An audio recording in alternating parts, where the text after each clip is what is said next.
Metroid Dread was announced at Nintendo's E3, and that's really great for Metroid fans. There hasn't been a 2D Metroid game in, what, like 18 years? Just to give you some context, that's longer than it's been since I last uploaded, so quite a while. Anyways, Metroid Dread is coming, and it looks pretty cool. And on top of that, we still have Metroid Prime 4 coming someday in the future.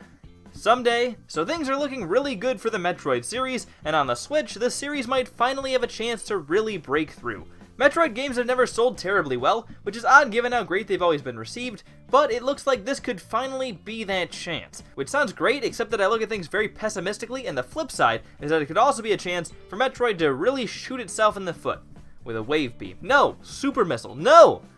Morph ball bomb. I guess it's not really shooting at that point, though. Hello all 3,480 of you, I'm Redkwan, and Metroid best not, better not be slipping up now, you hear? So, what exactly do you mean, Redkwan? How can this backfire? Hasn't Metroid always sold iffily? Well, first, iffily is not a word even a little, and secondly, yes, that's generally pretty true. None of them have been total flops, but for a series that's usually as ambitious gameplay-wise as Nintendo's biggest series, it hasn't ever hit the levels it should be hitting. It's okay to sell 1 or 2 million copies if you're a dumpy series for babies like Yoshi. Please don't dislike the video, that was a joke. I've seen plenty of 6 and 7-year-olds play it too. But for a Nintendo series that has tens of hours of game and huge worlds, especially the Prime games with fully 3D gameplay, which surprisingly few Nintendo series do, it's not very good at all. But while Metroid games have never sold too terribly well, there's generally been a pretty good excuse. Either the game was coming out on a system too late to be a big seller, it was put out on a console that didn't sell very well, or it was on the Wii, which doesn't really fit either of those, but it wasn't exactly attracting a Metroid sort of audience. It was attracting, dumpy little babies. The difference this time is that the Switch is a super successful system, and the people who own the Switch are generally not babies. I mean, you don't have to look farther than the sales of Yoshi's Crafted World to see that, if you know what I mean. And while the Switch is probably in the last half of its life, that doesn't really seem to be how people are treating it. Most people see no end in sight, and people are buying the Switch faster than ever now. At least when Metroid Dread comes out, there won't be any good excuse for it not to do well. It's even coming out in the just before Christmassy times, the most time of the year.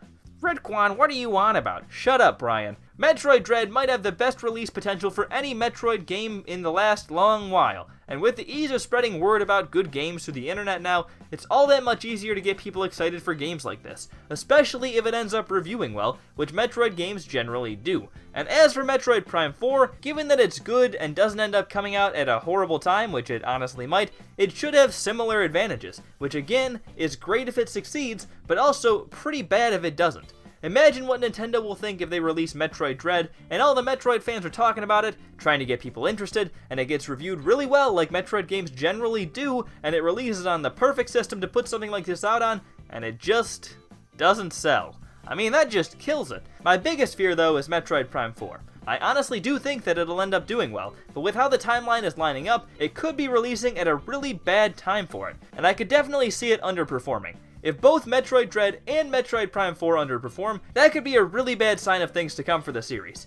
Metroid already has 2 of probably the consensus top 20 games of all time in Super Metroid and Metroid Prime. It's been around since the NES, its mainline games are among the most consistently well-reviewed games in all of video games, they're ambitious, big games, and they're in a genre that should have fairly wide appeal. If Metroid has all of that going for it, and Nintendo releases these 2 games on the Switch at decent times to release them, and they still don't do that well, then what is Nintendo supposed to think? And honestly, what are they supposed to do? The problem isn't the quality of the games, or the scope, or the platform, or the release window. The only real conclusion is that Metroid, for whatever reason, just doesn't sell, and I could definitely see that happening with how things are lined up. Metroid Dread is coming out soon, so the release window thing won't really be an excuse, but is a 2D Metroid game really gonna knock it out of the park with sales? I don't really think so.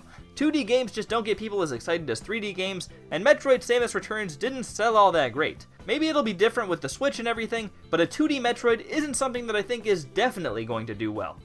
And if Metroid Dread doesn't end up doing very well, Even though that should be almost expected with a 2D game in a series that hasn't been traditionally that big, and that hasn't had an entry in a very long time, Nintendo might not put as much effort into promoting Prime 4, or they might take some people off of it, pushing the release date back, until it basically releases just as the Switch is getting replaced. If Metroid Prime 4 ends up like that, then I think it's pretty easy to imagine a scenario where Metroid Prime 4 doesn't do all that well either. And then we end up with the Nintendo thinks Metroid can never sell scenario, which again, isn't really fair. Metroid has never been given a great chance, and I could see it still not getting a great chance here, but the way it would look is that Metroid came out on the Nintendo console with the best shot of helping Metroid succeed, they released 2 games on it, and it still doesn't become successful. And if that's what happens, Metroid could be in really bad shape. I'm talking like 5 tubs of ice cream a night bad shape. We already hardly ever get Metroid games, and if the next 2 games disappoint, that could make things even worse. I don't think Metroid could ever die off completely like some of Nintendo's other series, just because of how iconic,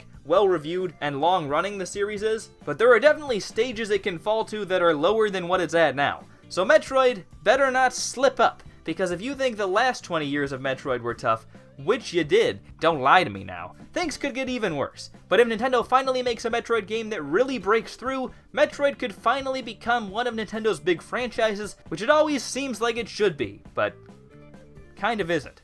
Like, it better sell better than Clubhouse Games 51 Worldwide Classics, because if not, that'd be kind of embarrassing. Well, I'm Redkwan. Do you think Metroid has a chance to really blow it, or do you think that getting 2 new games can only be a good thing for the series? What Metroid weapon would you least want to get shot in the foot with? What is the appeal of Clubhouse Games 51 Worldwide Classics? I'm sorry I keep talking about this, but it truly confuses me. Anyways, I'm Redkwan, thank you all for watching, and I'll hopefully see you all later. Goodbye.